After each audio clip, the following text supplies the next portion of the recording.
아우라텍 본사 40층 전략회의실의 공기는 얼음장처럼 차가웠다. 통유리창 너머로 서울의 스카이라인이 장난감처럼 펼쳐져 있었지만 회의실 안에 누구도 그 풍경을 즐길 여유가 없었다.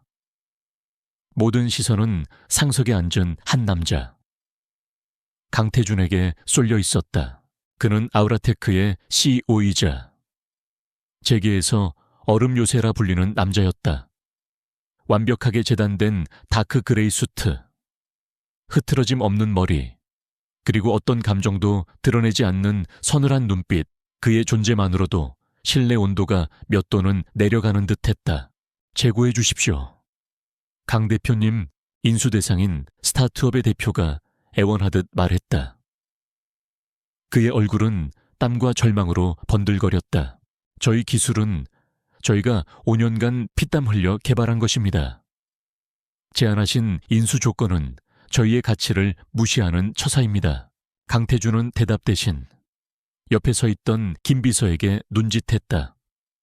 김 비서는 즉시 태블릿 PC의 화면을 회의실 대형 스크린에 띄웠다. 화면에는 상대 회사의 부채 비율, 현금 유동성 위기, 그리고 핵심 개발 인력의 이탈 가능성을 분석한 데이터가 그래프와 숫자로 적나라하게 펼쳐졌다. 가치란 시장이 평가하는 겁니다. 강태준의 목소리는 낮고 조용했지만 그 안에 담긴 냉혹함은 비수처럼 상대의 심장을 파고들었다. 당신들의 가치는 지금 이 순간에도 하락하고 있습니다. 일주일 전에는 이보다는 나은 조건을 제시했었죠. 일주일 후에는 이 조건마저도 사라질 겁니다. 선택은 당신들의 몫입니다. 그의 말에는 토론의 여지가 없었다. 그것은 제안이 아닌 선고였다. 결국 스타트업 대표는 무너진 어깨를 하고 인수 계약서에 서명했다. 회의가 끝나고 모두가 빠져나간 뒤 김 비서가 조심스럽게 물었다. 너무 가혹하신 건 아니었습니까? 강태준은 넥타이를 살짝 풀며 대답했다. 그의 눈은 여전히 도시의 풍경을 향해 있었다. 비즈니스는 감상으로 하는 게 아니야. 약하면 먹히는 것. 그게 이 정글의 유일한 법칙이지. 그의 말은 완벽한 논리였지만 그의 눈빛 깊은 곳에는 누구도 읽어낼 수 없는 공허함이 자리 잡고 있었다. 그는 승리했지만 아무것도 느끼지 못했다. 15년 전 그의 부모님이 의문의 사고로 돌아가신 그날 이후로 그의 세상은 언제나 차가운 겨울이었다. 강태준의 세계와는 다른 차원의 윤설이의 세계가 있었다. 서울의 한적한 골목에 위치한 그녀의 작은 향수 공방. 기억의 향기 아틀리에는 언제나 따스한 햇살과 부드러운 향으로 가득했다. 수백 개의 갈색 시약병들이 벽을 채우고 있었고 테이블 위에는 잘 말린 꽃잎과 허브들이 놓여 있었다. 윤설이는 새하얀 작업대 앞에 앉아 조심스럽게 스포이트로 장미 오일을 한 방울 떨어뜨렸다. 그녀는 눈을 감았다. 그녀의 세상은 어둠이 아니었다. 대신 수만 가지의 향기가 그녀의 세상의 색과 형태, 그리고 감정을 부여했다. 그녀는 후각으로 세상을 보는 사람이었다. 15년 전에 그 끔찍한 사고는 그녀에게서 빛을 앗아갔지만 대신 세상 그 누구보다 예민한 코를 선물했다. 그녀는 향기만으로 사람의 감정을 읽고 기억을 떠올리게 하는 향수를 만드는 조향사였다. 똑똑 가게 문에 달린 작은 종이 울렸다. 단골 손님인 듯한 여자가 들어왔다. 설희씨, 저 왔어요. 이번에는 좀 차분해지는 향이 필요해서요. 설희는 부드럽게 미소 지었다. 그녀는 손님의 목소리, 톤과 걸음걸이 소리, 그리고 그녀에게서 풍기는 미세한 긴장의 향기만으로도 그녀의 상태를 알 수 있었다.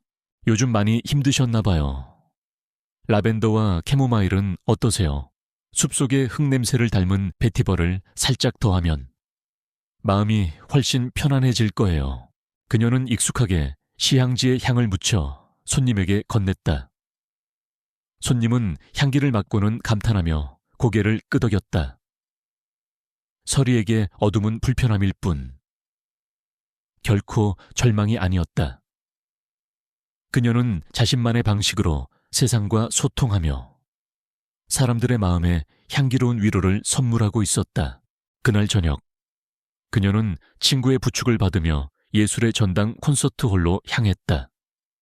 클래식 음악은 향기와 더불어 그녀의 삶을 채우는 가장 큰 기쁨이었다. 강태준은 콘서트홀 로비에 서 있었다. 그는 이런 사교적인 자리를 혐오했다. 하지만 오늘은 중요한 투자자를 접대해야 하는 비즈니스의 연장선이었다. 주변의 사람들은 모두 화려한 옷을 입고 가식적인 미소를 지으며 샴페인 잔을 부딪히고 있었다. 그에게는 의미 없는 소음과 인공적인 향수 냄새가 뒤섞인 질식할 것 같은 공간이었다. 공연이 시작되고 쇼팽의 녹턴이 연주되기 시작했다. 그는 잠시 눈을 감았다. 음악은 그가 유일하게 자신의 아버지를 느낄 수 있는 통로였다. 아버지가 살아계셨을 때 주말 아침이면 늘 거실에 울려 퍼지던 선율이었다. 바로 그 순간이었다.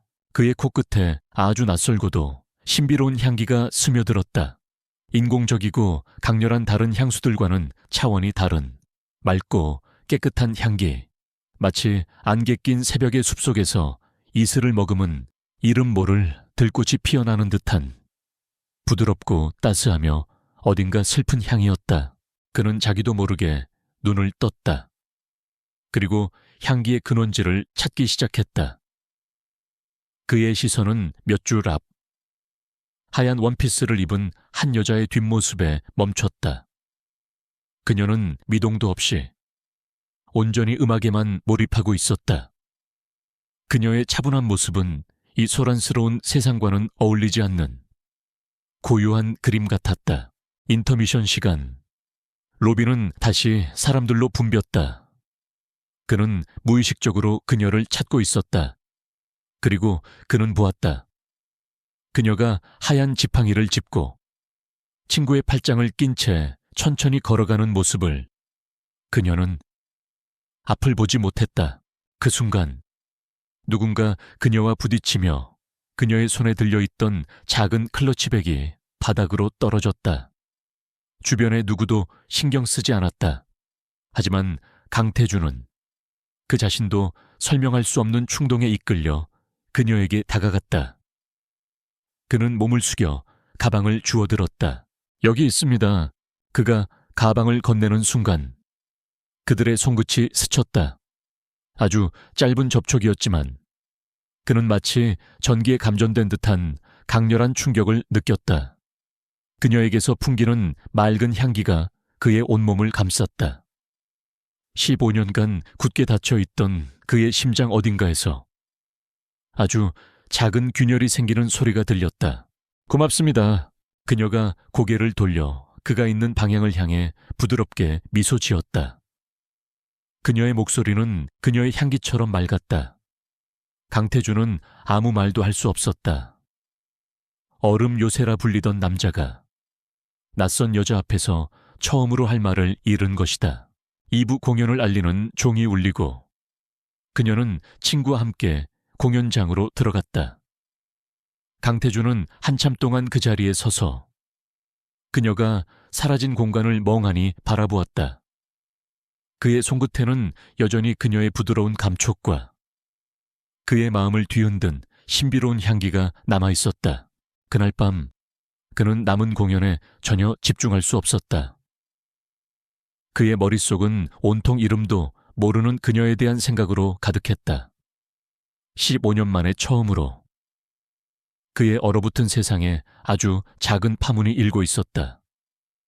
다음 날 아침 강태준은 자신의 집무실에서 밤새 잠을 설친 흔적이 역력한 얼굴로 서류를 보고 있었다. 하지만 그의 눈은 서류의 활자를 좇고 있지 않았다. 그의 모든 감각은 전날 밤 그의 마음에 새겨진 그 신비로운 향기에 사로잡혀 있었다.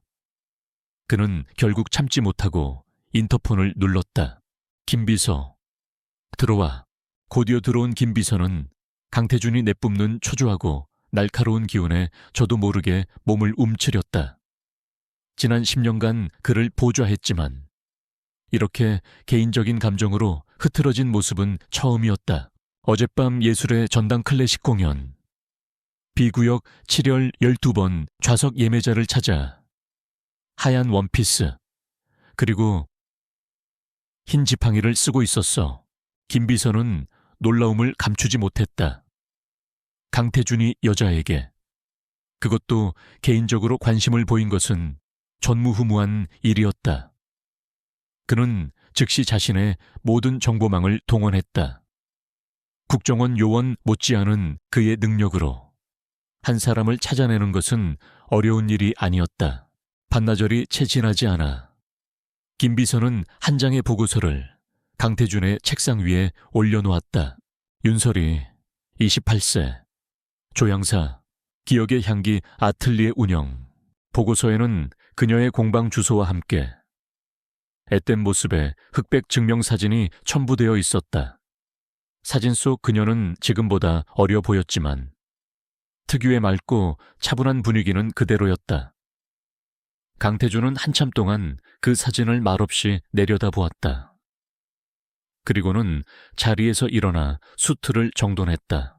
차 대기시켜 강태준의 검은색 세단이 윤설이의 공방이 있는 조용한 골목에 멈춰 섰을 때 그것은 마치 흑백 영화 속에 컬러 필름이 끼어든 것처럼 이질적인 풍경이었다. 그는 차에서 내려 아기자기한 화분들이 놓인 작은 가게 문을 열었다. 딸랑 맑은 종소리와 함께 수만 가지의 향기가 그를 맞았다. 그의 비싼 코롱향이 이 자연스럽고 복합적인 향기들 속에서 길을 잃고 헤매는 듯했다. 공방 안은 따스했고 햇살이 창문을 통해 들어와 먼지를 황금빛으로 물들이고 있었다. 그리고 그 햇살의 중심에 윤설이가 있었다. 그녀는 등을 돌린 채 작업에 몰두하고 있었다. 어서 오세요. 그녀는 돌아보지도 않고 말했다. 그녀는 이미 그의 존재를 알고 있었다. 그의 무거운 구두 소리, 그의 비싼 수트가 스치는 소리, 그리고 그가 애써 감추고 있는 긴장감의 향기. 어떻게 오셨나요? 강태준은 잠시 할 말을 잃었다. 그는 언제나 대화의 주도권을 쥐는 사람이었다. 하지만 이 고요한 공간에서, 이 작은 여자 앞에서 그는 자신이 침입자가 된 기분이었다. 그는 헛기심을 하고 준비해온 말을 꺼냈다. 사무실에 놓을 향수를 의뢰하고 싶어서 왔습니다. 집중력을 높여주고 잡념을 없애주는 그런 향으로. 그것은 완벽한 거짓말은 아니었다. 그는 정말로 잡념을 없애고 싶었다. 어젯밤부터 그의 머릿속을 가득 채운 바로 그 잡념을. 설이는 천천히 그를 향해 돌아섰다. 그녀의 얼굴에는 표정이 없었지만 그녀의 모든 감각은 그를 향해 열려 있었다. 그런 향을 원하시는군요. 좋습니다. 잠시 이쪽에 앉아보시겠어요? 그녀는 그를 작은 테이블로 안내했다. 그리고는 여러 개의 시향지를 꺼내 들었다. 그녀의 질문은 향에 대한 것이 아니었다. 어떤 상태가 되기를 원하시나요? 완벽한 집중 혹은 편안한 안정인가요? 집중. 그가 짧게 대답했다. 그렇군요. 그럼 대표님의 기억 속에 가장 평온했던 순간은 언제인가요? 향기는 기억과 감정을 연결하는 다리거든요. 강태치 의원은 당황했다. 그의 삶에 평온했던 순간 같은 건 존재하지 않았다. 적어도 15년 전부터는. 그는 차갑게 대답했다. 그런 건 없다. 그럴 리가요. 설이가 부드럽게 웃었다. 아무리 힘든 삶이라도. 햇살 좋은 오후에 마셨던 차 한 잔의 기억. 바람에 실려온 풀냄새의 기억 같은 건 누구에게나 있답니다. 그녀의 말에. 그는 어젯밤 콘서트홀에서 느꼈던 그 순간적인 평온함을 떠올렸다. 그는 자기도 모르게 중얼거렸다. 소음 속에 고요함, 서리는 그 말을 놓치지 않았다. 그녀는 잠시 생각에 잠기더니 몇 가지 에센셜 오일을 조합하기 시작했다. 로즈마리의 상쾌함, 샌다루드의 묵직함, 그리고 아주 희미한 유자의 시트러스 향. 그녀가 조합한 향기는 놀랍게도 그가 어젯밤 그녀에게서 느꼈던 그 향기와 닮아 있었다. 그는 향기에 매료되어 잠시 경계를 풀었다. 어떻게 향기만으로 그런 걸 만들어낼 수 있는 겁니까? 저에게 향기는 기억이니까요. 어떤 향은 저를 행복하게 만들고 어떤 향은 영원히 닫아버린 기억의 문을 두드리기도 하죠. 그녀의 목소리가 순간 아련해졌다. 그가 무언가에 이끌리듯 물었다. 닫아버린 기억이라니. 서리는 잠시 망설였다. 하지만 그의 목소리에 담긴 미세한 동요를 느꼈기 때문일까? 그녀는 담담하게 입을 열었다. 저는 사고로 눈을 잃었어요. 어렸을 때요. 벌써 15년 전 일이네요. 15년.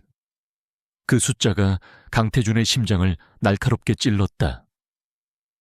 그의 얼굴이 미세하게 굳어졌다. 그날의 기억은 거의 없어요. 너무 끔찍해서 제 뇌가 스스로 기억을 지워버린 것 같아요. 하지만 냄새는 기억나요. 비에 젖은 아스팔트 냄새, 타이어 타는 냄새, 그리고 아주 비릿하고 달콤한 소의 냄새. 그녀가 묘사하는 감각적인 풍경은 강태준의 머릿속에 봉인되어 있던 그날 밤의 악몽과 정확하게 겹쳐졌다. 그는 마른 침을 삼켰다. 그의 목소리가 자신도 모르게 떨려 나왔다. 그 사고, 날짜가 언제였지? 서리는 잠시 고개를 갸웃했다. 처음 보는 손님의 집요한 질문이 이상했지만 그녀는 대답했다. 8월의 마지막 날이었어요. 비가 아주 많이 오는 밤이었죠. 강태준의 세상이 무너져 내렸다. 8월 31일. 그의 부모님의 기일. 그녀가 말하는 사고는 바로 그의 부모님이 돌아가신 그 사고였다. 그는 지금까지 생존자가 있다는 사실을 전혀 알지 못했다. 그 사고, 다른 채도 사람이 타고 있었나? 네, 두 분이 타고 계셨다고 들었어요. 그 자리에서 돌아가셨다고. 서리의 말이 끝나기도 전에 강태준은 벌떡 일어섰다. 그의 얼굴은 새하얗게 질려 있었다. 그가 내뿜는 충격과 고통, 분노의 감정이 공방 안의 모든 향기를 집어삼킬 듯했다. 가봐야겠습니다. 그는 거의 도망치듯 테이블 위에 백지수표를 던져놓고 밖으로 나갔다. 갑작스러운 그의 행동에 서리는 당황한 채 그가 사라진 문 쪽을 향해 서 있었다. 그녀는 알 수 있었다. 그가 남기고 간 감정의 폭풍 후 그것은 단순한 놀람이 아니었다. 아주 깊고 오래된 상처가 터져나온 듯한 처절한 고통의 향기였다. 채 올라탄 강태준은 운전기사에게 소리쳤다. 출발해. 그냥 아무데나 가. 그는 차가운 유리창에 머리를 기댔다. 눈을 감자 15년 전의 끔찍한 사고 현장과 방금 전 자신을 향해 맑게 미소 짓던 서리의 얼굴이 겹쳐졌다. 운명. 그는 그 단어를 믿지 않았다. 하지만 이제 그는 깨달았다. 자신의 삶을 송두리째 바꿔놓은 그 비극의 한가운데 이 여자, 윤설이가 있었다. 그녀는 그저 그를 매혹시킨 신비로운 여자가 아니었다. 그녀는 그의 과거이자 어쩌면 그의 미래가 될지도 모르는 잔인한 운명의 열쇠였다. 그의 복수는 이제 새로운 국면을 맞이했다. 강태준이 떠나고 난 뒤 윤설이의 공방에는 어색한 침묵과 함께 그가 남기고 간 복잡한 감정의 향기만이 맴돌았다. 그녀는 그가 왜 그렇게 갑자기 돌변했는지 알 수 없었다. 하지만 그녀는 느낄 수 있었다. 그의 차가운 갑옷 아래에 숨겨져 있던 아주 깊고 오래된 슬픔의 향기를, 그리고 그 슬픔이 자신과 기묘하게 연결되어 있다는 불길한 예감을. 그녀는 그가 던져두고 간 백지수표를 만져보았다. 돈의 액수가 문제가 아니었다. 그것은 그의 혼란 그 자체였다. 그녀는 조용히 수표를 서랍에 넣었다. 언젠가 그에게 다시 돌려줘야겠다고 생각했다. 태양그룹의 최진환 회장은 자신의 집무실에서 최고급 보이차를 음미하고 있었다. 그의 공간은 강태준의 미니멀리즘과는 정반대로 고풍스러운 동양의 미가 가득했다. 서의 작품과 값비싼 분재들이 그의 연륜과 권위를 말해주고 있었다. 그는 세상 만사를 초월한 현자처럼 보였지만 그의 눈빛은 여전히 먹잇감을 노리는 늙은 호랑이처럼 번뜩였다. 회장님, 그의 충직한 신복이자 그룹의 해결사인 한 이사가 조용히 들어와 보고했다. 강태준이가 15년 전 사고의 생존자를 만났습니다. 찻잔을 들고 있던 최진환의 손이 순간 멈칫했다. 아주 미세한 움직임이었지만 한 이사는 그것이 의미하는 바를 알았다. 그 눈먼 계집아의 말인가. 최진환의 목소리는 찬물처럼 따뜻했지만 내용은 얼음장 같았다. 네, 그렇습니다. 기억의 향기 아틀리에라는 작은 향수 공방을 운영하고 있더군요. 강태준이가 직접 그곳을 찾아갔습니다. 최진환은 찻잔을 내려놓았다. 그는 강태준이라는 젊은 애송이가 15년이나 지난 과거를 들쑤시고 다니는 것이 성가셨다. 하지만 그는 그것을 심각한 위협이라 생각하지는 않았다. 증거는 아무것도 없었다. 다만 그 사고의 유일한 목격자이자 생존자인 그 계집아이는 혹시 모를 불씨였다. 불씨는 미리 꺼버리는 것이 상책이었다. 한 이사, 예, 회장님, 어린 계집아이에게 겁을 줄 필요는 없지. 그저 어떤 기억은 영원히 묻어두는 것이 본인을 위해 좋다는 사실을 점잖게 일깨워주게. 시끄럽게 말고 우아하게 처리해. 알겠습니다. 회장님. 한 이사는 조용히 물러갔다. 최진환은 다시 찻잔을 들었다. 그의 얼굴에는 어떤 동요도 없었다. 15년 전 그는 강태준의 아버지, 즉 자신의 오랜 친구이자 경쟁자였던 강 회장을 제거하고 그의 핵심 기술을 손에 넣었다. 그 과정에서 무고한 사람들이 희생되었지만 그는 그것을 위대한 성공을 위한 작은 희생이라 여겼다. 이제 와서 애송이 하나와 눈먼 계집아이 하나가 자신의 제국을 흔들 수는 없다고 믿었다. 다음 날 오후 윤설이는 새로운 향료를 구하기 위해 잠시 공방의 문을 잠그고 밖으로 나갔다. 따스한 햇살과 기분 좋은 바람이 부는 평화로운 오후였다. 그녀가 자리를 비운 사이 2명의 남자가 그녀의 공방 뒷문 자물쇠를 소리 없이 따고 안으로 들어섰다. 그들은 도둑이 아니었다. 그들은 돈이 될 만한 것에는 아무것도 손대지 않았다. 대신 그들은 파괴자였다. 그들은 선반 위에 진열된 서리가 몇 달에 걸쳐 만들고 숙성시킨 완제품 향수병들을 바닥에 내동댕이 쳤다.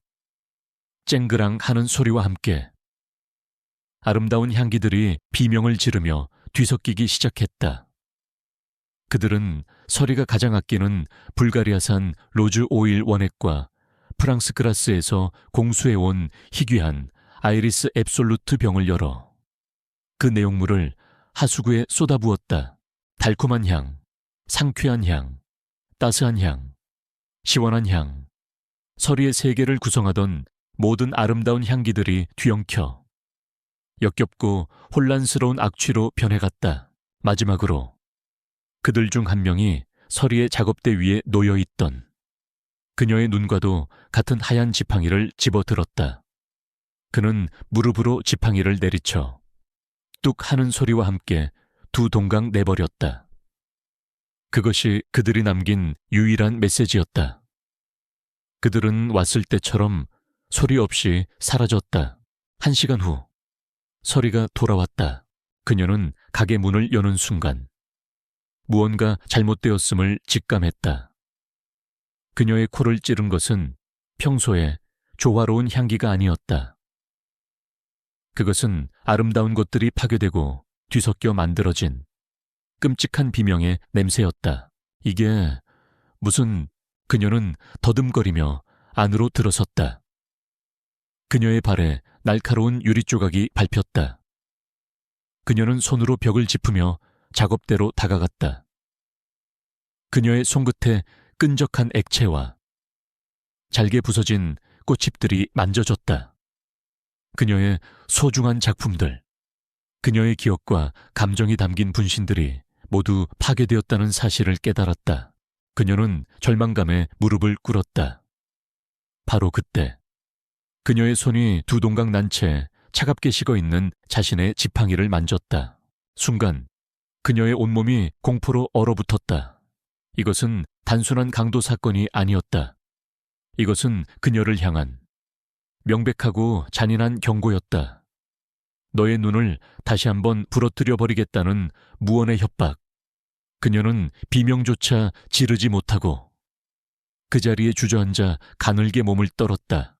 강태준은 중요한 해외 투자자와의 화상회의 중이었다. 바로 그때 김 비서가 사색이 된 얼굴로 회의실 문을 열고 들어왔다.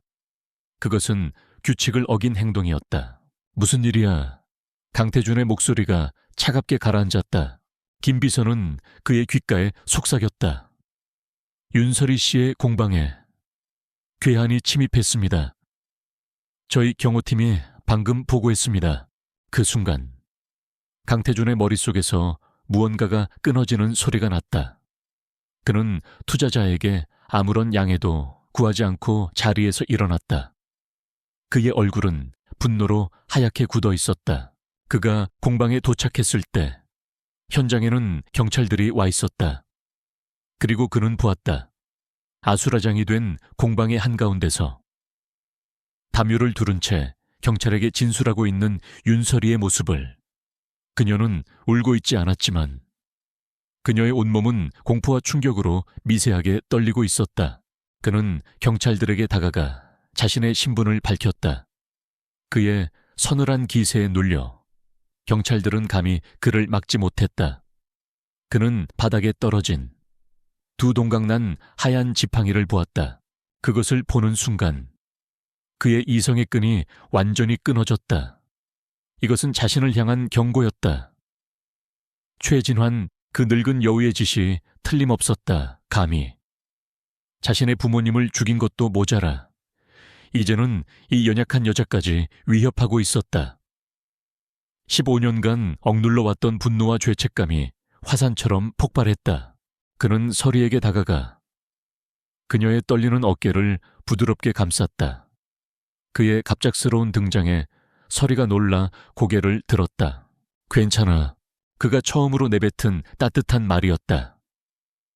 그는 경찰서장에게 전화를 걸어 자신의 모든 영향력을 동원해 이 사건을 직접 처리하겠다고 통보했다. 그리고는 서리를 부축해 일으켰다. 여기 더 이상 있으면 안 돼. 나와 함께 가야겠어. 그의 목소리는 단호했다.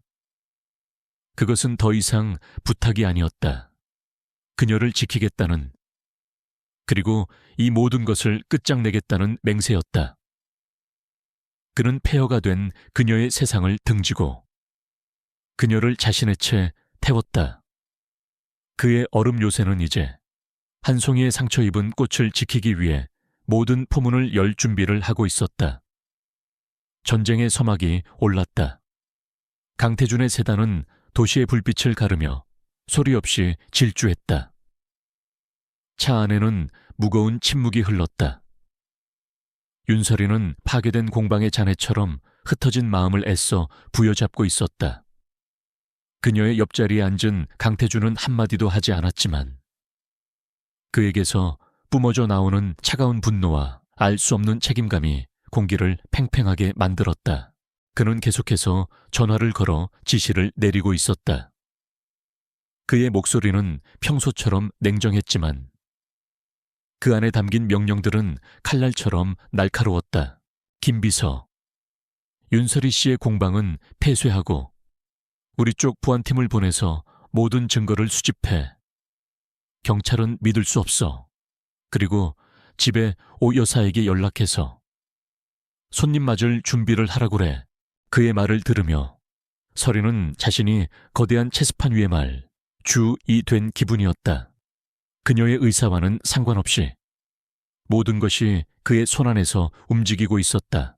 얼마나 달렸을까. 차는 도시의 소음에서 벗어나 한적하고 녹음이 우거진 부촌으로 들어섰다. 거대한 철문이 소리 없이 열리고 차는 길게 뻗은 진입로를 따라 달렸다.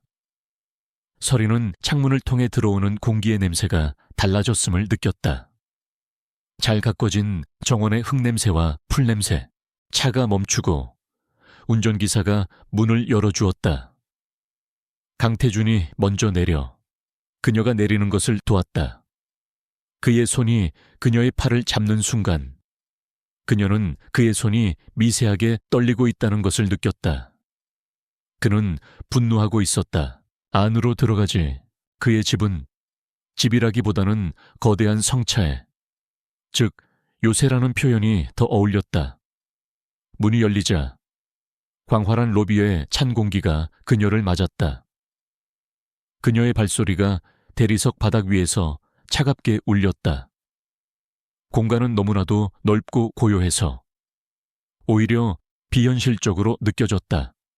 모든 것이 완벽하게 정돈되어 있었지만 사람 사는 온기는 느껴지지 않았다. 오직 그의 차가운 성격을 닮은 미니멀한 가구들과 그의 희미한 개인적인 채취만이 공간을 채우고 있었다. 주인님, 오셨습니까? 나이가 지긋한 가정부. 오 여사가 다가와 정중하게 인사했다. 이쪽은 윤설이 씨다. 당분간 여기서 지낼 거니 불편함이 없도록 신경 써줘. 강태준은 오 여사에게 용건만 말하고는 설이를 넓은 거실로 이끌었다. 거실 역시 거대하고 차가웠다. 그는 그녀를 소파에 앉히고 자신은 그 맞은편에 섰다. 마치 신문을 시작하는 형사처럼. 오늘 일, 단순한 강도 사건이 아니야. 그가 본론을 꺼냈다. 설이는 말없이 고개를 끄덕였다. 그녀도 알고 있었다. 그건 나를 향한 경고였어. 당신을 통해서 보낸 거지. 왜죠? 그녀의 목소리가 작게 떨렸다. 왜 내가 당신과 무슨 상관인데요? 당신은 상관 있어. 당신이 바로 15년 전 그 사고의 생존자니까. 그의 말에 설이의 얼굴이 하얗게 굳었다. 그녀는 그가 어떻게 그 사실을 아는지, 왜 그것 때문에 자신이 위험해져야 하는지 이해할 수 없었다. 나는 집으로 돌아가겠어요. 이건 당신의 문제이지 내 문제가 아니에요. 그녀는 일어나려고 했다. 그녀는 누군가의 동정이나 보호를 받으며 살고 싶지 않았다. 평생을 혼자의 힘으로 꿋꿋하게 살아온 그녀였다. 당신이 말하는 집은 이제 범죄 현장이야. 안전하지 않아. 강태준이 그녀의 앞을 막아섰다. 나는 내 자신을 지킬 수 있어요. 당신은 누구인데 내 대해 뭘 안다고 이러는 거죠? 그녀의 목소리가 날카로워졌다. 그녀의 저항에, 강태준의 냉정한 표정에 처음으로 균열이 가기 시작했다. 그는 논리나 힘으로는 그녀를 설득할 수 없다는 것을 깨달았다. 그는 자신의 규칙을 깨야만 했다. 그는 한 걸음 다가서서 거의 애원하는 듯한 목소리로 말했다. 그의 목소리에서 처음으로 얼음 요새가 아닌 상처 입은 한 남자의 진심이 드러났다. 내가 당신을 찾아갔소. 내가 당신의 고요한 세상에 발을 들였고, 그래서 이 모든 위험을 불러왔어. 만약 당신에게 무슨 일이라도 생긴다면 그건 전부 내 탓이야. 제발, 잠시만이라도 좋아. 내가 당신이 안전하다는 걸 확인할 수 있는 곳에 있어줘. 이건 내가 당신에게 져야 할 책임이니까. 그의 목소리에 담긴 절박함과 죄책감. 서리는 그 진심을 느낄 수 있었다.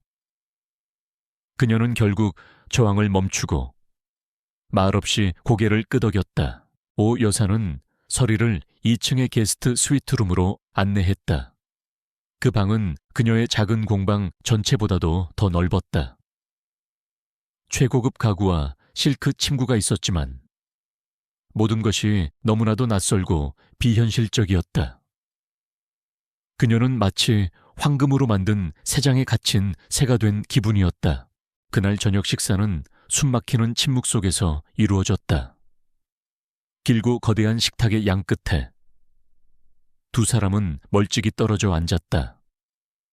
은식기가 부딪히는 소리만이 정적을 깨뜨렸다. 강태주는 어떻게 해야 할지 모르는 사람처럼 어색해 보였다. 그는 자신의 공간에 타인이 들어온 것을 한 번도 겪어보지 못한 사람이었다. 서리는 보이지 않는 눈앞의 음식을 향해 조심스럽게 포크를 뻗었다. 하지만 음식이 어디에 있는지 알 수 없어. 포크는 빈 접시 위에서 헛돌았다. 바로 그때였다. 스테이크는 12시 방향, 아스파라거스는 3시 방향에 있어. 강태준의 낮은 목소리가 침묵을 깼다. 서리는 놀라 고개를 들었다. 그의 목소리에는 평소의 냉정함 대신 어색하지만 분명한 배려가 담겨 있었다. 6시 방향에는 메시트 포테이토가 있고 소스는 스테이크 위에 뿌려져 있으니 조심하고. 그는 계속해서 그녀의 접시 위 풍경을 설명해 주었다. 그의 행동에 서리는 자신도 모르게 입가에 희미한 미소가 떠올랐다. 그녀가 이 집에 온 후 처음으로 짓는 미소였다. 그리고 그 미소를 본 강태준의 가슴 속에서도 그 자신조차 알지 못하는 따뜻한 무언가가 피어오르고 있었다. 그날 밤 서리는 거대한 방에 홀로 남았다. 그녀는 그가 건네주었던 캐시미어, 담요를 끌어안았다. 그녀의 삶은 하루아침에 완전히 뒤바뀌었다. 그녀는 위험한 음모의 한가운데에 던져졌고 정체 모를 남자의 요새에 갇혔다. 두려웠다. 하지만 공격을 당한 후 처음으로 그녀는 공포가 아닌 다른 감정을 느꼈다. 그것은 아주 연약하지만 분명한 안전함. 그리고 자신을 둘러싼 얼음 요새와 그 요새의 주인인 차가운 남자에 대한 깊은 호기심이었다.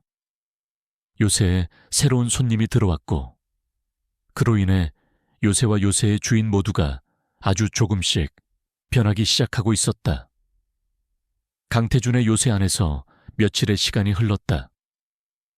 그들의 동거는 기묘한 규칙 속에서 이어졌다. 그는 아침 일찍 회사에 얼음 요새로 돌아갔다가 밤늦게 집에 얼음 요새로 돌아왔다. 두 사람은 여전히 긴 식탁의 양끝에서 말없이 식사를 했다. 하지만 그 침묵의 성격은 조금씩 변하고 있었다. 더 이상 숨막히는 어색함이 아닌 서로의 존재를 조용히 의식하는 신중한 정적에 가까웠다. 강태준이 없는 낮 시간 동안 윤설이는 조심스럽게 그녀의 새로운 세계를 탐험했다. 그녀의 하얀 지팡이는 대리석 바닥을 부드럽게 두드리며 이 거대하고 차가운 공간의 지도를 그려나갔다. 그녀는 소리와 향기, 그리고 촉감으로 집을 보았다. 어느 날 오후, 그녀는 집의 가장 깊숙한 곳에서 유리로 된 문을 발견했다. 문을 열자 따뜻하고 축축한 공기와 함께 흙냄새와 시들어가는 식물의 냄새가 그녀를 맞았다. 오래도록 방치된 온실이었다. 그녀는 더듬거리며 안으로 들어갔다. 먼지 쌓인 화분들 속에서 그녀는 겨우 숨만 붙어있는 난초들을 발견했다. 그녀는 후각만으로도 그것들이 아주 귀하고 아름다운 품종이라는 것을 알 수 있었다. 그날 이후 온실은 그녀의 작은 영토가 되었다. 그녀는 식물에 대한 자신의 지식을 총동원하여 죽어가던 난초들을 돌보기 시작했다. 흙을 갈아주고, 물을 주고, 영양제를 주었다. 그녀의 부드러운 손길 아래 온실에는 아주 조금씩 생기가 돌기 시작했다. 강태주는 밤늦게 돌아와 멀리서 그 모습을 지켜보았다. 그 온실은 꽃을 사랑했던 그의 어머니가 가장 아끼던 공간이었다. 어머니가 돌아가신 후 그는 단 한 번도 그곳에 들어가 본 적이 없었다. 그에게 그곳은 죽은 기억의 무덤이었다. 하지만 이제 윤설이라는 여자가 그 무덤에 따스한 온기를 불어넣고 있었다. 그는 자신의 어머니와 너무나도 다른 그녀에게서 기묘하게 어머니의 그림자를 보았다. 그는 깨달았다. 그녀는 그저 보호해야 할 연약한 존재가 아니었다. 그녀는 죽은 공간에 생명을 불어넣는 강인하고 따뜻한 영혼의 소유자였다. 그날 밤 그는 결심했다. 그녀에게 모든 것을 털어놓기로, 그녀를 단순한 보호 대상이 아닌 이 전쟁의 유일한 파트너로 받아들이기로. 저녁 식사 후 그는 평소와 달리 서재로 향하지 않고 그녀에게 말했다. 내 서재에서 잠시 차 한잔하겠소. 그의 서재는 그의 내면과 가장 닮아있는 공간이었다. 한쪽 벽은 법률과 경영서적으로 가득했고, 다른 한쪽 벽에는 그의 부모님의 낡은 책들이 꽂혀 있었다. 그는 그녀를 푹신한 가죽 소파에 앉히고 직접 끓인 캐모마일 차를 내왔다. 지난 며칠간 당신을 지켜봤소. 그가 조용히 입을 열었다. 당신은 내가 생각했던 것보다 훨씬 강한 사람이더군. 서리는 말없이 차를 마셨다. 그녀는 그가 하려는 말이 무엇인지 기다렸다. 이제 모든 것을 말해줄 때가 된 것 같군. 강태주는 자신의 이야기를 시작했다. 그의 부모님이 얼마나 서로를 사랑했는지, 그들이 아우라테크의 전신인 작은 연구소를 어떻게 키워냈는지, 그리고 그들이 세상을 바꿀 획기적인 신기술을 완성하기 직전에 어떻게 허무하게 세상을 떠났는지. 그는 15년간 그 사고가 단순한 사고가 아니라고 믿어왔다고 고백했다. 증거는 없었지만 그의 모든 직감이 그렇게 말하고 있었다. 그는 부모님의 기술을 탐내던 유력한 용의자의 이름도 밝혔다. 태양그룹의 최진환 회장. 그는 내 아버지의 가장 친한 친구이자 가장 무서운 경쟁자였소. 이야기를 듣는 동안 서리의 손에 들린 찻잔이 미세하게 떨리고 있었다. 그녀의 개인적인 비극이 이제 거대하고 추악한 음모의 한 조각으로 맞춰지고 있었다. 나는 지난 15년간 그를 추적했지만 아무것도 찾아내지 못했어. 그는 모든 흔적을 완벽하게 지웠지. 강태주는 자리에서 일어나 그녀 앞에 섰다. 그는 처음으로 그녀의 눈을 똑바로 바라보며 말했다. 그녀가 볼 수 없다는 것을 알면서도 경찰 기록에는 당신이 유일한 생존자라고 되어 있었어. 사고의 충격으로 인한 기억 상실. 나는 15년간 당신의 존재조차 모르고 살았어. 하지만 이제 당신은 내가 기댈 수 있는 마지막 희망이요. 윤설이 씨, 당신의 잃어버린 기억이 내가 진실을 찾을 수 있는 유일한 열쇠요. 그의 말은 서리의 심장에 깊이 박혔다. 이것은 더 이상 동정이나 보호가 아니었다. 그것은 절박한 요청이자 파트너가 되어달라는 제안이었다. 그녀가 겪었던 모든 고통과 어둠이 이제는 다른 의미를 갖기 시작했다. 그녀의 잃어버린 과거는 더 이상 공허한 구멍이 아니었다. 그 안에는 정의를 위한 열쇠가 잠들어 있었다. 그녀는 두려웠다. 잊고 싶었던 그 끔찍한 기억을 다시 파헤치는 것은 이미 아문 상처를 다시 헤집는 것과 같았다. 하지만 그녀는 또한 깨달았다. 진실을 외면하고 숨는 한 그녀는 영원히 그날의 어둠 속에서 살아갈 수밖에 없다는 것을 서리는 자리에서 일어났다. 그리고 그를 향해 섰다. 그녀의 목소리는 작았지만 그 안에는 강철 같은 의지가 담겨 있었다. 제가 기억해낼 수 있을지는 모르겠어요. 노력하는 것만으로도 고통스러울 거예요. 하지만 해야만 해요. 대표님의 부모님을 위해서. 그리고 그날 밤 모든 것을 잃었던 어린 저 자신을 위해서 더 이상 어둠 속에만 머물지는 않겠어요. 그녀는 작은 손을 내밀었다. 그것은 그녀가 할 수 있는 가장 큰 용기였다. 함께 하겠어요.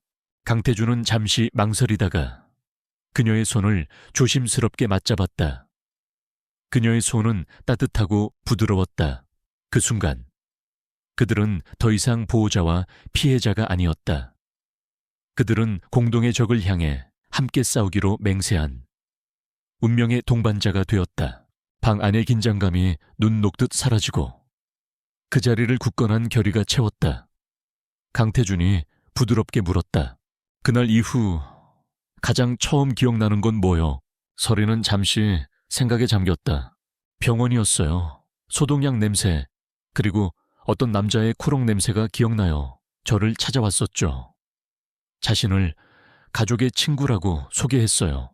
첫 번째 실마리였다. 그들의 길고 위험한 여정이 이제 막 시작되고 있었다. 강태준은 전략가였다. 그는 비즈니스를 하듯 윤설이의 기억을 되찾는 일에도 체계적으로 접근하기 시작했다. 그는 밤새도록 외상 후 스트레스 장애와 감각 기억에 관한 논문들을 탐독했다.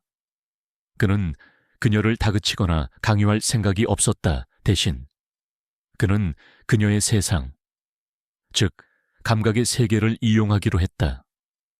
그는 15년 전 그날 밤의 공기를 재현하여 그녀의 닫힌 기억의 문을 조심스럽게 두드려볼 계획이었다. 그는 김 비서에게 기묘한 지시들을 내렸다. 15년 전 모델, 검은색 가죽 시트를 가진 제네시스 세단을 구해 주행 거리가 짧고 내부 보존 상태가 완벽해야 해. 그리고 15년 전 8월 마지막 주 가장 인기 있었던 라디오 음악 플레이리스트를 확보해. 김 비서는 주인의 이해할 수 없는 지시에 고개를 갸웃했지만 언제나처럼 군말 없이 임무를 수행했다. 그들의 첫 번째 시도는 소리였다. 강태준은 저택의 방음시설이 완벽한 음악 감상실로 서리를 데려갔다. 그는 15년 전 그날 밤 라디오에서 흘러나왔을 법한 발라드 음악을 틀었다. 서리는 푹신한 소파에 앉아 조용히 음악을 들었다. 처음에는 아무런 반응도 없었다. 하지만 몇 곡이 반복되자 그녀의 미간이 미세하게 찌푸려졌다. 왜 그러지? 그가 조용히 물었다. 모르겠어요. 그냥 조금 불안한 느낌이 들어요. 그것은 명확한 기억이 아니었다. 그저 안개처럼 피어오르는 막연한 불안감. 피부에 와닿는 소름 같은 감각이었다. 그것만으로는 부족했지만 강태준은 가능성을 보았다. 닫힌 문이 아주 조금 삐걱거리고 있었다. 그는 서두르지 않았다. 그는 그녀를 안심시키고 그날의 시도는 거기서 멈췄다. 며칠 후 그가 주문한 자동차가 저택의 거대한 지하 주차장으로 옮겨졌다. 15년의 세월이 무색하게 차는 마치 어제 출고된 것처럼 완벽한 상태를 유지하고 있었다. 그는 서리의 손을 잡고 지하 주차장으로 이끌었다. 차갑고 건조한 공기 속에 희미한 기름 냄새와 타이어 냄새가 섞여 있었다. 그는 차 앞에서 멈춰 섰다. 이게 뭐죠? 서리가 물었다. 내 아버지의 차와 같은 모델이야. 그는 조심스럽게 차 문을 열었다. 그 순간 25년간 차 안에 갇혀 있던 독특한 공기가 흘러나왔다.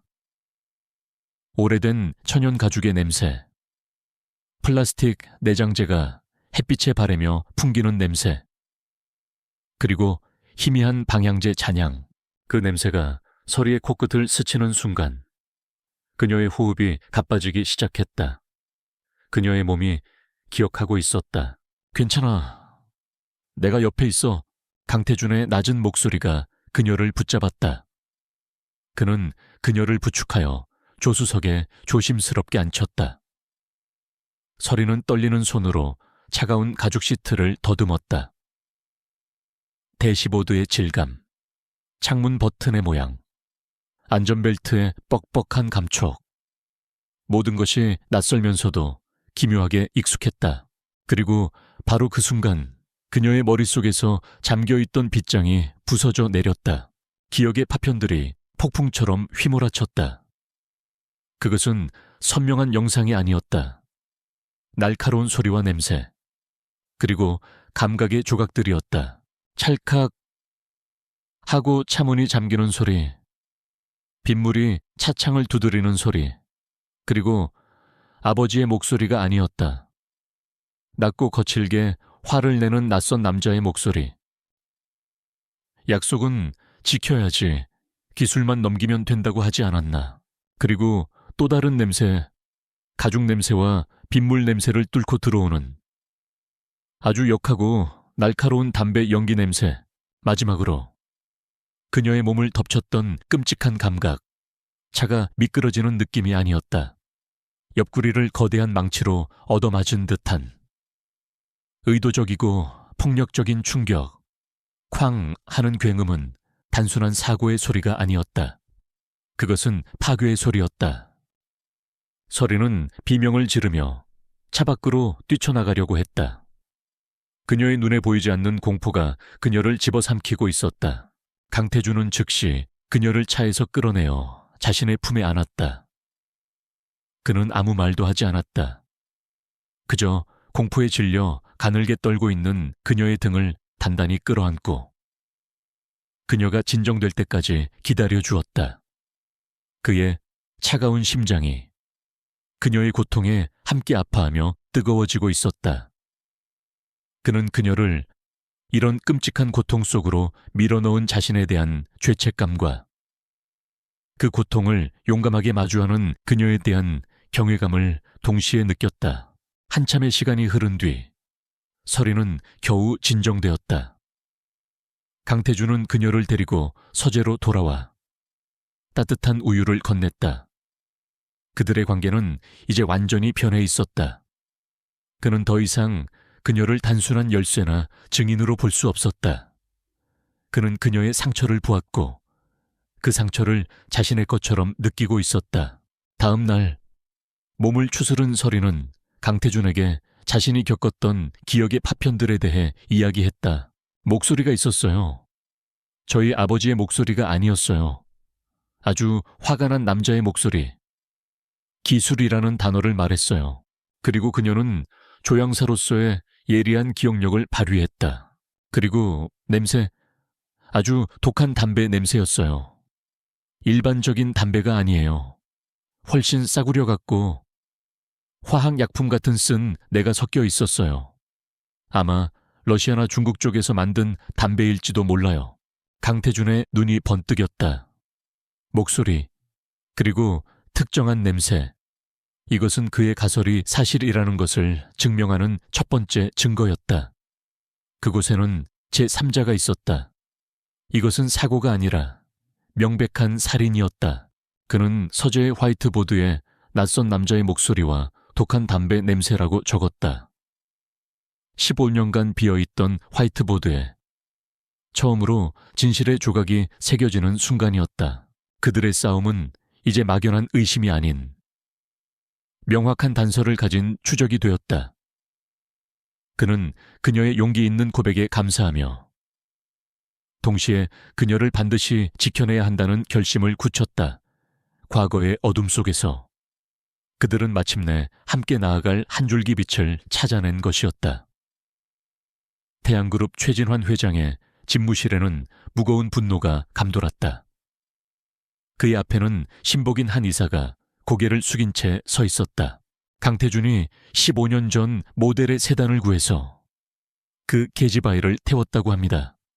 아마 기억을 되살리려는 수작인 것 같습니다. 최진환의 얼굴에서 온화한 현자의 가면이 벗겨져 내렸다. 그 자리에는 자신의 계획에 차질이 생긴 것에 대한 짜증과 싹을 잘라버려야 할 위협을 감지한 맹수의 잔인함이 드러났다. 그는 15년 전 강태준의 아버지를 제거하면서 그 어린 딸까지 사고에 휘말리게 했을 때 눈이 멀었다는 보고를 받고 안심했었다. 기억까지 잃었다는 말에 그는 그 존재를 완전히 잊고 있었다. 하지만 그 잊었던 과거가 이제 비수가 되어 자신의 목을 겨누려 하고 있었다. 어리석은 놈.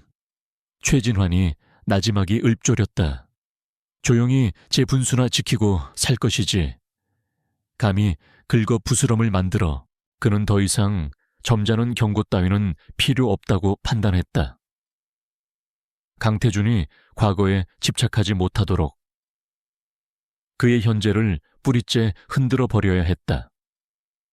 그의 제국 아우라테크를 공격해야 했다. 한의사, 예.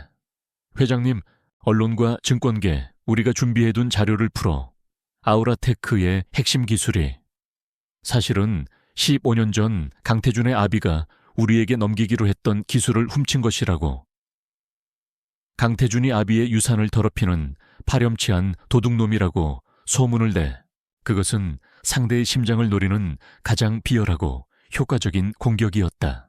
그리고 자금주를 총동원해서 아우라테크의 주식을 공매도해 놈이 과거를 파헤칠 시간이 없도록 제 발등에 떨어진 불을 끄느라 정신없게 만들어버려 다음날 아침 대한민국 경제계가 발칵 뒤집혔다. 최진환의 영향력 아래에 있는 유력 경제 일간지 한 면에 대서특필이 실렸다. 아우라테크의 도덕적 해이. 강태준 대표는 아버지의 기술을 훔쳤는가. 기사는 조작된 문서와 익명의 내부 고발자 인터뷰를 교묘하게 엮어 강태준을 하루아침에 존경받는 혁신 CEO에서 파렴치한 기술 도둑으로 둔갑시켰다. 파장은 즉각적이었다. 아침 주식 시장이 열리자마자 아우라테크의 주가는 폭락하기 시작했다. 투자자들의 항의 전화가 빗발쳤고 이사들은 긴급 이사회를 소집하라고 아우성이었다. 강태준은 자신의 사무실에서 폭풍의 눈처럼 고요하게 앉아 있었다. 그는 불같이 화를 내거나 당황하지 않았다. 오히려 그의 머리는 얼음처럼 차가워졌다. 그는 이 모든 공격이 어디서부터 시작되었는지 그리고 그 목적이 무엇인지 정확하게 알고 있었다. 최진환이 칼을 뽑아든 것이다. 김비서, 법무팀과 홍보팀을 소집해 1시간 후에 긴급대책회의를 시작한다. 그리고 모든 이사들에게는 내가 직접 연락하겠다고 전해 그는 다시 얼음 요새의 모습으로 돌아갔다. 그는 이 위기를 극복해야만 했다. 만약 여기서 무너지면 그는 부모님의 복수는커녕 자신이 평생 일궈온 모든 것을 잃게 될 터였다. 그는 두 개의 전선에서 동시에 싸워야 했다. 그날 이후 저택의 공기는 눈에 띄게 무거워졌다. 집을 지키는 경호원들의 수가 2배로 늘었고 강태준은 매일 밤 피곤해 절은 얼굴로 서재에 틀어박혀 밤새 통화를 했다. 윤설이는 그가 자신과 점점 더 멀어지고 있다고 느꼈다. 그들 사이에 다시 차가운 벽이 세워지는 듯했다. 그녀는 불안했다. 그녀는 친절한 오 여사에게 조심스럽게 무슨 일이 있는지 물었다. 오 여사는 망설이다가 결국 회사에 큰 문제가 생겼다는 것과 세상이 강태준 대표를 비난하고 있다는 사실을 털어놓았다. 설이는 그 모든 것이 자신 때문이라는 것을 직감했다. 그녀의 존재가, 그녀의 기억이 그를 이처럼 끔찍한 전쟁터로 몰아넣은 것이다. 지독한 죄책감이 그녀의 마음을 짓눌렀다. 그녀는 자신이 그에게 거대한 짐이 되었다고 생각했다. 그날 밤, 설이는 자신의 방에서 깊은 고민에 빠졌다. 그녀가 여기서 사라져 준다면 그를 이 위험에서 벗어나게 해줄 수 있을까 하지만 지난번 공방에서의 끔찍한 기억과 자신을 지키려던 그의 필사적인 눈빛이 떠올랐다. 도망치는 것은 최진환이 원하는 것이었다. 그녀는 깨달았다. 무력하게 숨어 있는 것은 더 이상 그를 돕는 길이 아니었다. 그녀가 이 싸움에서 그를 도울 수 있는 유일한 방법은 그녀의 가장 큰 약점이자 동시에 가장 강력한 무기인 기억을 되찾는 것뿐이었다. 그날 밤늦게 강태준은 서재에서 폭락한 주가 그래프를 보며 지친 한숨을 내쉬고 있었다. 그가 처음으로 패배감을 느끼고 있을 때였다. 서재 문이 조용히 열리고 서리가 안으로 들어왔다. 나 때문이죠. 그녀가 조용히 물었다. 강태준은 부인하지 않았다. 당신 탓이 아니야. 그놈 탓이지. 서리는 그의 책상 앞으로 다가왔다. 그리고는 결심에 찬 목소리로 말했다. 다시 하고 싶어요. 뭘 말이오? 기억을 찾는 거요. 자동차, 음악, 모든 것 얼마나 고통스럽든 상관없어요. 진실을 찾아야만 해요. 그들을 멈추게 할 수 있는 유일한 방법이니까. 강태준은 고개를 들어 그녀를 보았다. 어둠 속에서도 그녀의 얼굴은 그 어떤 때보다도 단단하고 결의에 차 있었다. 그녀는 더 이상 보호가 필요한 연약한 피해자가 아니었다. 그녀는 자신의 상처를 무기 삼아 함께 싸우기로 결심한 전사였다. 그녀의 용기가 패배감에 젖어 있던 그의 마음에 다시 불을 지폈다. 그는 자리에서 일어나 처음으로 망설임 없이 그녀의 손을 잡았다. 그녀의 작고 따뜻한 손이 그의 크고 차가운 손을 감쌌다. 좋아. 그의 목소리에 새로운 힘이 실렸다. 함께하는 거다. 회사를 향한 공격은 그저 소음일 뿐이었다. 진짜 전쟁은 이제부터 시작이었다. 그리고 그들은 이전보다 훨씬 더 강력하게 하나가 되어 있었다. 강태준의 저택은 더 이상 단순한 피난처가 아니었다. 그곳은 거대한 음모에 맞서는 전쟁의 사령부가 되었다. 그는 회사의 위기를 해결하기 위한 최소한의 업무 지시를 제외하고 자신의 모든 시간과 자원을 15년 전의 진실을 파헤치는데 쏟아붓기 시작했다. 방어는 끝났다. 이제는 공격할 시간이었다. 그와 윤설이는 다시 한번 기억의 문을 두드리기로 했다.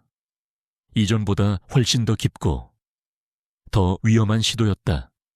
그는 지난번과 같은 지하 주차장의 차고로 그녀를 데려갔다. 하지만 이번에는 환경을 조금 더 그날 밤과 가깝게 만들었다.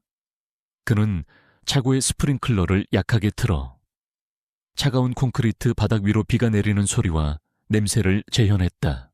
서리는 다시 한번 15년 전에 그 차에 앉았다. 빗소리와 축축한 공기, 그리고 가죽 냄새가 뒤섞여 그녀를 다시 그날의 악몽으로 끌고 들어갔다. 그녀는 두려웠지만 이번에는 도망치지 않았다. 그녀는 강태준의 손을 굳게 잡았다. 그의 단단한 손이 그녀가 과거의 어둠 속에서 길을 잃지 않도록 잡아주는 유일한 밧줄이었다. 괜찮아. 내가 여기 있어. 그의 낮은 목소리에 용기를 얻어. 그녀는 눈을 감고 기억의 파편에 집중했다. 그리고 그 순간 새로운 조각이 떠올랐다. 그것은 소리였다. 아주 작지만 결정적인 소리. 낯선 남자가 아버지와 격렬하게 다투던 그 순간 그의 손에서 무언가 금속성의 물체가 부딪히며 찰칵 하고 열리는 소리. 그리고 뒤이어 피어오르던 그 역한 담배 냄새. 그것은 일반적인 라이터 소리와는 달랐다. 더 묵직하고 특유의 공명이 있는 지포라이터와 비슷한 소리였다. 그리고 어둠 속에서 그 라이터가 반사하는 한 줄기 은빛 섬광을 그녀는 마음의 눈으로 보았다. 라이터, 소리. 그녀가 가쁘게 숨을 몰아쉬며 말했다. 은색이었어요. 찰칵 하는 소리가 아주 독특했어요. 강태준의 머릿속에서 모든 조각이 맞춰졌다. 독한 담배, 그리고 은색 라이터. 그는 자신의 가장 유능한 신복이자 전직 특수부대 출신인 보안팀장 최민준을 서재로 불렀다. 최 팀장, 지금부터 내가 하는 말을 잘 듣게. 강태준은 자신의 가설과 서리가 떠올린 기억의 파편들을 설명했다. 범인은 최진환의 오른팔. 한 이사일 가능성이 99%. 이제 그를 덫으로 유인하여 스스로 꼬리를 잡히게 만들어야 했다. 최민준이 그의 전략가적 재능을 발휘했다. 정보를 흘려야 합니다. 한 이사가 미끼를 물 수밖에 없도록. 아주 구체적이고 위협적인 정보를 말입니다. 그들은 완벽한 미끼를 설계했다. 서리가 사고의 범인이 가진 결정적인 소지품을 기억해냈다는 거짓 정보. 그것은 바로 호랑이 머리가 각인된 한정판 은색 라이터였다. 그 라이터는 세상에 존재하지 않는, 그들이 완전히 꾸며낸 물건이었다. 하지만 그 정보가 너무나도 구체적이어서 진짜 범인이라면 자신의 소지품 중에 비슷한 것이 있는지 확인하고 극도의 불안감에 휩싸일 터였다. 다음 단계는 그 정보를 적의 귀에 흘려 넣는 것이었다. 그들은 아우라테크 재무팀의 한 부장이 태양그룹의 첩자라는 사실을 이미 파악하고 있었다. 강태준은 김 비서에게 그 첩자가 들을 수 있는 곳에서 우연을 가장하여 통화하라고 지시했다. 김 비서는 명령일을 펼쳤다. 그는 첩자의 자리 근처를 지나가며 마치 강태준 대표와 통화하는 것처럼 심각한 목소리로 말했다. 예, 대표님, 방금 보고받았습니다. 윤설이 씨가 범인의 라이터를 기억해냈다고 합니다. 호랑이 머리가 새겨진... 예, 그렇습니다. 경찰에 증거로 제출할 예정이라고 합니다. 그 미끼는 즉각적인 효과를 발휘했다. 태양그룹 한 이사의 사무실. 그는 첩자로부터 다급한 보고를 받았다. 호랑이 머리가 새겨진 은색 라이터, 그의 얼굴이 새하얗게 질렸다. 그의 책상 서랍 깊숙한 곳에는 15년 전 최진환 회장이 충성의 증표라며 하사한 라이터가 들어있었다. 그것은 호랑이 머리는 아니었지만 독수리 머리가 정교하게 각인된 세상에 단 하나뿐인 은색 라이터였다. 그는 서리가 그것을 기억해냈다고 확신했다. 그리고 그 라이터에는 그날 밤의 흔적이 미세하게 남아있을지도 몰랐다. 그의 완벽했던 평정이 무너졌다. 그는 당장 그것을, 그리고 어쩌면 그것과 함께 숨겨두었을지도 모를 15년 전의 다른 증거들을 파괴해야만 했다. 그 순간부터 최민준 팀의 숨막히는 감시 작전이 시작되었다. 한 이사는 극도의 불안감 속에서 평소와 다른 움직임을 보이기 시작했다. 그는 퇴근 후 집으로 가지 않았다. 대신 그는 자신의 차를 몰고 서울 외곽으로 향했다. 여러 번 차선을 바꾸고 일부러 좁은 골목으로 들어가는 등 미행을 따돌리려는 전문적인 움직임을 보였다. 하지만 강태준의 팀은 더 뛰어났다. 그들은 차량 추적 장치와 교통 관제 시스템, 그리고 드론까지 동원하여 그의 모든 움직임을 송금 보듯 파악하고 있었다. 한 이사의 차가 마침내 도착한 곳은 그의 공식적인 동선이나 재산 목록 어디에도 존재하지 않는 장소였다. 경기도 외곽의 한 버려진 별장. 15년 전 태양그룹의 유령 회사가 잠시 소유했다가 매각했던, 이제는 아무도 찾지 않는 폐가였다. 강태준의 서재에 대형 스크린에 별장의 위성 사진과 함께 최민준 팀이 보내온 실시간 영상이 떠 있었다. 영상 속에서 한 이사는 초조하게 주변을 살피며 별장 안으로 들어갔다. 최민준의 보고가 보안 회선을 통해 들려왔다. 목표가 건물 안으로 진입했습니다. 팀원들이 주변을 완벽하게 포위했습니다. 강태준은 스크린 속에 낡은 별장을 응시했다. 그의 눈빛이 사냥감을 목전에 둔 포식자처럼 차갑고 날카롭게 빛났다. 기업을 뒤흔들던 소란스러운 전쟁은 사실 이 순간을 위한 거대한 연막이었을 뿐이다. 진짜 사냥은 지금부터였다. 덫에 걸렸군. 그가 나지막이 말했다. 15년간의 길고 외로웠던 추적이 이제 곧 끝을 맺게 될 터였다. 버려진 별장의 공기는 먼지와 15년 묵은 비밀의 무게로 가득 차 있었다. 강태준은 최민준 팀장과 함께 낡은 문을 열고 안으로 들어섰다. 별장 안에서 한의사는 미친 사람처럼 바닥과 벽난로 주변을 헤집으며 무언가를 찾고 있었다. 그는 강태준의 등장에 기겁하며 뒷걸음질 쳤다. 내 놈이 어떻게 찾는 게 이건가? 강태준은 손을 내밀었다. 그의 손에는 아무것도 없었다. 호랑이 머리가 새겨진 라이터는 세상에 없어.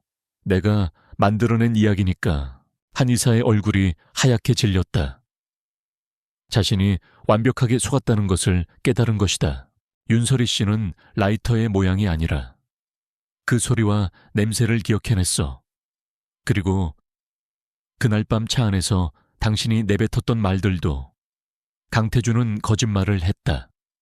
하지만 그의 목소리는 너무나도 확신에 차 있어서 한의사는 의심할 수 없었다. 강태준은 그에게 거래를 제안했다. 최진환의 죄를 증언해. 그럼 자네는 살 길을 찾아주지. 이건 마지막 기회야. 하지만 한의사는 최진환에 충직한 개였다. 그는 분노에 차 소리쳤다. 헛소리 집어치워 내 놈과 그 눈먼 계집애. 둘 다 내 손으로 끝장내주마. 그는 강태준을 밀치고 별장을 뛰쳐나갔다. 강태준은 그를 잡지 않았다. 최민준 팀장이 조용히 보고했다. 차량과 휴대폰에 도청 장치 설치 완료했습니다. 이제 쥐는 고양이에게 달려갈 겁니다. 그날 밤 태양그룹이 주최하는 자선 갈라 파티는 서울의 모든 권력과 부가 모인 듯 화려하게 빛나고 있었다. 파티의 주인공인 최진환 회장은 인자한 미소로 귀빈들을 맞이하며 자신의 제국을 과시하고 있었다. 파티가 절정에 달했을 무렵 연 회장의 육중한 문이 열렸다. 모든 사람의 시선이 그곳으로 쏠렸다. 강태준이 들어서고 있었다. 그의 등장은 예상된 것이었지만 사람들을 경악시킨 것은 그의 팔짱을 끼고 함께 들어선 여자였다. 순백의 드레스를 입은 윤설이. 그녀는 앞을 볼 수 없었지만 그 어떤 여배우보다도 우아하고 당당했다. 그녀의 등장은 조용한 연 회장에 떨어진 폭탄과도 같았다. 최진환과 막 도착하여 그에게 다가가려던 한 이사의 얼굴이 돌처럼 굳었다. 그들의 눈에 설이의 등장은 과거의 유령이 심판을 위해 돌아온 것처럼 보였다. 최진환은 애써 평정을 되찾고 한 이사를 자신의 서재로 불렀다. 강태준의 팀은 주차장에 세워진 감청 차량 안에서 숨을 죽인 채 그들의 대화에 귀를 기울이고 있었다. 한의사 회장님, 그 계집애가 저기 와 있습니다. 강태준 놈이 모든 걸 알아낸 게 틀림없습니다. 최진환 진정해. 아직 증거는 없어. 그냥 발악하는 것뿐이야. 한의사 아닙니다. 회장님, 놈의 눈빛이 예사롭지 않습니다. 이대로 두면 위험합니다. 최진환, 알았다. 오늘 밤 여기서 처리해. 다시는 그 누구의 기억 속에서도 살아나지 못하도록. 깨끗하게 완벽한 증거였다. 살인교사. 최민준은 즉시 녹음 파일을 신뢰할 수 있는 경찰 고위 간부에게 전송했다. 한편 강태준은 최진환과 한 이사가 서재에서 나오기를 기다렸다. 그는 그들이 나타나자 마치 아무것도 모르는 것처럼 다가가 말을 걸었다. 최 회장님, 좋은 밤입니다. 잠시 한적한 곳에서 이야기 좀 나눌 수 있겠습니까? 그의 제안에 최진환은 거절할 수 없었다. 그는 강태준을 떠보기 위해, 그리고 한이색에 기회를 주기 위해 그의 제안을 받아들였다. 그들은 파티의 소음에서 벗어난 조용한 정원 테라스로 향했다. 서리가 강태준의 팔을 꼭 잡은 채 함께였다. 차가운 밤 공기가 그들을 감쌌다. 무슨 할 말이라도 있나? 강 대표, 최진환이 선수를 쳤다. 15년 전 오늘 저희 부모님이 돌아가셨습니다. 강태준이 조용히 말했다. 사고사가 아니었죠. 그렇죠. 한의사님, 한의사의 어깨가 움찔했다. 최진환은 코웃음을 쳤다. 젊은 친구가 슬픔이 깊어 망상에 시달리는군. 증거라도 있나? 증거는 바로 여기 있습니다. 강태준은 서리의 어깨를 부드럽게 감쌌다. 그 순간 극도의 긴장감에 시달리던 한 이사가 자신도 모르게 주머니에서 담배를 꺼내 물었다. 그리고 깔깍, 그의 독수리가 새겨진 은색 라이터가 불꽃을 일으켰다. 그리고 그 불꽃과 함께 15년간 서리의 악몽을 지배했던 그 역하고 독한 담배 연기가 피어올랐다. 그 냄새가 서리의 코끝을 스치는 순간 그녀의 머릿속에 있던 마지막 기억의 벽이 무너져 내렸다. 모든 것이 선명해졌다. 빗속에서 아버지를 위협하던 남자의 목소리, 그의 손에서 반짝이던 은색 라이터, 그리고 차 안을 가득 채웠던 바로 이 지독한 담배 냄새. 모든 것이 눈앞에 서 있는 저 남자. 한 이사와 연결되었다. 서리에 차분하던 얼굴이 극도의 공포로 일그러졌다. 그녀는 떨리는 손으로 한 이사를 가리켰다. 그녀의 목소리는 15년간 묵혀두었던 공포와 이제 막 터져나온 분노로 찢어질 듯 했다. 그 냄새, 그녀는 비명을 질렀다. 그날 밤 차 안에 있던 건 당신이었어. 내 아버지와 싸우던 사람이 바로 당신이었어. 그녀의 살아있는 증언. 그것은 그 어떤 녹음 파일보다도 더 강력하고 치명적인 증거였다. 자신의 정체가 완벽하게 탄로난 한 이사는 이성을 잃었다. 그는 서리에게 달려들었다. 시끄러워. 하지만 그가 서리에게 닿기도 전에 강태준이 그의 앞을 막아섰다. 강태준의 주먹이 한 이사의 얼굴에 정확하게 꽂혔다. 그와 동시에 정원 곳곳에 숨어있던 최민준의 보안팀 요원들이 나타나 한 이사를 제압했다. 바로 그때 요란한 사이렌 소리와 함께 경찰들이 테라스로 쏟아져 들어왔다. 그들의 손에는 권총이 들려 있었고 한 경찰 간부가 외쳤다. 최진환, 한석규 당신들을 살인 및 살인교사 혐의로 긴급 체포한다. 최진환은 그 자리에 얼어붙었다. 그의 인자하던 가면은 산산조각 났고 패배한 늙은 독재자의 추악한 민낯만이 남아있었다. 그 순간 어디선가 정보를 입수한 기자들의 카메라 플래시가 불꽃처럼 터져 나왔다. 그의 제국이, 그의 인생이 전 국민이 지켜보는 가운데 완벽하게 무너져 내리는 순간이었다. 정원의 공기는 화약 냄새와 기자들의 플래시 세례, 그리고 경찰들의 무전소리로 아수라장이 되었다. 최진환 회장은 자신의 인생이, 제국이 단 몇 분 만에 무너져 내리는 것을 망견자실한 표정으로 지켜보고 있었다. 한 이사는 저항하다가 보안팀 요원들에게 거칠게 제압되었다. 하지만 강태준의 눈에는 그 아무것도 보이지 않았다. 그의 세상에는 오직 한 사람, 그의 품에 안겨 가늘게 떨고 있는 윤설이뿐이었다. 15년 전의 기억과 정면으로 마주한 충격으로 그녀의 온몸은 차갑게 식어 있었다. 그는 자신의 수트 재킷을 벗어 그녀의 어깨를 감싸 주었다. 15년간 그를 지배했던 복수심이라는 차가운 불꽃은 이제 꺼져 있었다. 그 자리에는 그녀를 지켜야 한다는 따뜻하고 절박한 감정만이 남아있었다. 그는 몰려드는 기자들을 뚫고 그녀를 자신의 채 태웠다. 승리의 감각 따위는 없었다. 길고 길었던 전쟁이 끝났다는 안도감. 그리고 이 모든 고통을 겪게 한 그녀에 대한 미안함만이 그의 마음을 채웠다. 그날 밤 이후 모든 것이 변했다. 태양그룹 게이트밴은 대한민국을 뒤흔든 세기의 스캔들이 되었다. 최진환과 한의사의 살인교사 녹음 파일과 윤설이라는 살아있는 증인의 극적인 증언은 그들이 빠져나갈 모든 퇴로를 막아버렸다.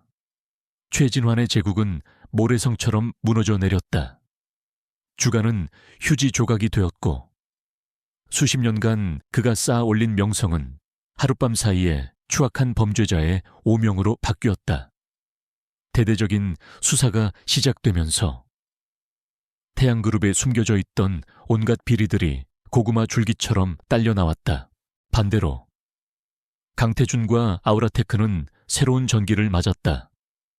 강태준은 거대한 악에 맞서 싸운 정의로운 기업가로 대중의 영웅이 되었다. 회사를 둘러쌌던 모든 의혹은 사라졌고 주가는 연일 최고치를 경신했다. 몇 달 후 법정 최고형인 무기징역을 선고받는 최진환과 한 이사의 모습을 강태준과 윤설이는 법정 가장 뒷자리에서 조용히 지켜보았다. 판결이 내려지는 순간 설이는 자신도 모르게 태준의 손을 굳게 잡았다. 15년간 그녀를 짓눌렀던 어둠에 마침내 끝이 온 것이다. 시간이 흘러 겨울이 가고 봄이 왔다. 강태준은 더 이상 얼음 요새라 불리지 않았다. 복수라는 무거운 짐을 내려놓은 그는 놀라울 정도로 부드럽고 여유로운 사람이 되어 있었다. 그는 주말마다 부모님의 묘소를 찾았다. 더 이상 분노나 슬픔이 아닌 평온한 미소로 꽃을 바쳤다. 아버지, 어머니, 이제 모든 것이 끝났습니다. 편히 잠드세요. 그의 텅 비어 있던 마음에 새로운 감정들이 싹트기 시작했다. 윤설이 역시 새로운 삶을 시작했다. 그녀는 정부와 강태준의 도움으로 이전보다 훨씬 더 크고 햇살이 잘 드는 곳에 기억의 향기 아틀리에를 다시 열었다. 그녀의 공방은 더 이상 슬픈 기억을 위로하는 공간이 아니었다. 미래의 희망과 행복을 조향하는 생기 넘치는 공간으로 변해 있었다.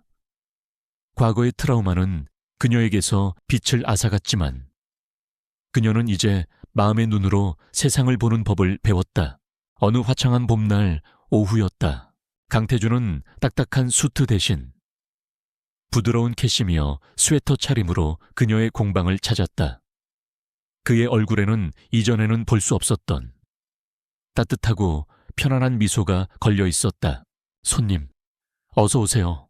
향기를 맡고 그인 줄 알았지만 설이는 일부러 장난스럽게 말했다. 향수를 의뢰하러 왔소. 그가 웃으며 대답했다. 이번에는 어떤 향을 원하시는데요? 집중력을 높이는 향, 아니면 잡념을 없애는 향. 아니, 그는 그녀의 작업대로 다가가 그녀의 손을 부드럽게 잡았다. 이번에는 긴 비가 그친 뒤에 따스한 아침 햇살 같은 향을 만들어 주시오. 그것은 그들의 지난 시간을 완벽하게 표현하는 말이었다. 설이는 미소 지으며 여러 가지 향료들을 꺼내 들었다. 그녀는 상쾌한 베르가못과 따뜻한 샌다루드, 그리고 부드러운 네롤리 오일을 조합하기 시작했다. 그녀가 향을 조합하는 동안 태준은 그저 사랑스러운 눈빛으로 그녀를 바라보았다. 아름다운 향기가 공방을 가득 채웠을 때 그가 조용히 입을 열었다. 설이 씨, 당신은 나의 과거만 찾아준 게 아니오. 당신은 내게 미래를 주었소. 내 안에 있던 모든 얼음을 당신이 녹여주었소. 그의 진심 어린 고백에 설이의 얼굴이 붉게 물들었다. 그녀도 자신의 마음을 전했다. 태준 씨는 제가 다시 세상을 볼 수 있는 용기를 주셨어요. 눈이 아니라 마음으로요. 그들은 더 이상 아무 말도 하지 않았다. 하지만 그들의 침묵은 그 어떤 말보다도 더 많은 감정을 담고 있었다. 강태주는 그녀가 만든 향수를 자신의 손목에 뿌렸다. 희망과 새로운 시작의 향기. 그는 다른 한 손으로 그녀의 얼굴을 조심스럽게 감쌌다. 그리고 천천히, 아주 부드럽게 그녀에게 입을 맞췄다. 햇살이 쏟아져 들어오는 공방 안에서 두 사람은 오랫동안 서로의 온기를 나누었다. 지독했던 폭풍우는 완전히 지나갔고 상처 입었던 두 영혼에게는 마침내 눈부신 아침이 찾아왔다. 그의 요새는 사라졌고 그 자리에는 두 사람이 함께 만들어갈 따뜻한 집이 세워지고 있었다. 그들의 사랑은 그렇게 세상에서 가장 아름다운 향기가 되어 영원히 피어날 것이었다.